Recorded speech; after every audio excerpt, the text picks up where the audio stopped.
Hi, I'm Leo Flanagan, Managing Director of the Center for Resilience. I want to talk to you now about the value of social support and managing it to improve your resilience and reduce the stress you work under. Many people think that social support is a good thing, and some social support is, but some social support can actually be debilitating and demotivating. Let me illustrate this with a couple of examples. I know a guy named Bob. I wouldn't exactly call him a friend because, frankly, I control how much time I spend with Bob. Now, he's a nice enough guy, and he's very concerned and very compassionate. But, I've run my own business and my own clinical practice for years, and I've had challenging jobs in major corporations, and, there are up and down times.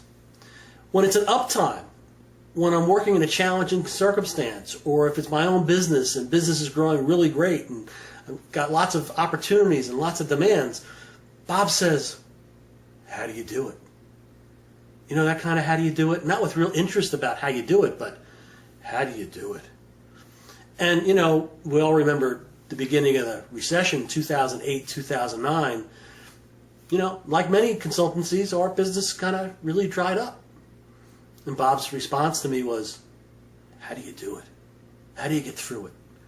And again, no matter what my particular circumstance at a particular point in time when I talk to Bob, it's how do you do it?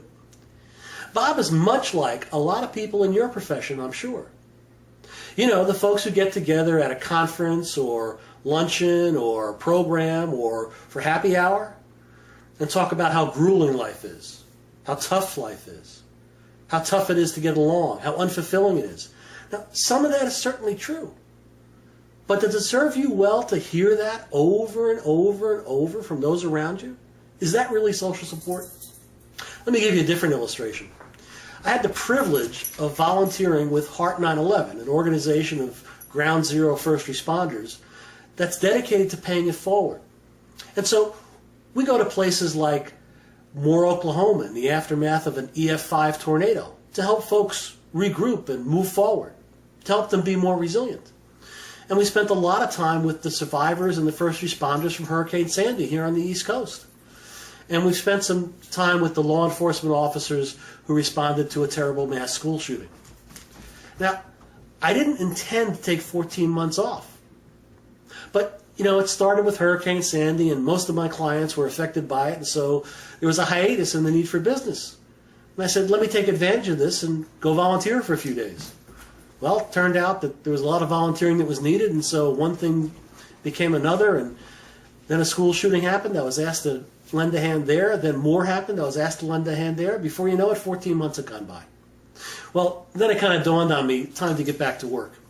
And I sat down with my wife, Maureen, and I said, honey, I need to apologize. She said, what for? I said, well, I kind of took 14 months off without planning. She said, took time off. She said, you work 7 days a week. I said, yeah, but I didn't make any money. She said, so what's the problem? I said, well, I got to get it going again.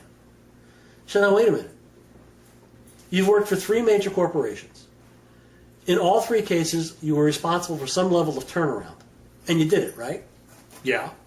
And you've started 3 different consulting companies. Yeah. And like any business, there were downturns and upturns. And you managed them all very well. Okay, thank you. So, honey, you faced crises and challenges before, and in fact, you thrive on it. After all, you spend half of your life responding to disasters and crises.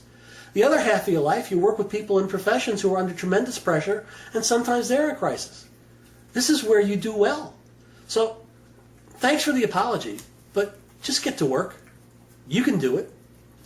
See the difference? That's positive social support. People who know you, reminding you of what you've done, what you've accomplished, what your talents are, what your experience really proves. That's the kind of social support that really helps us.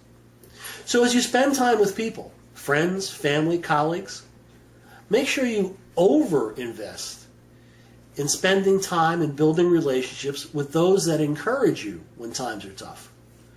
And spend less time with those that commiserate or discourage you. Manage your social support so it becomes a true resource and a true source of energy and fulfillment.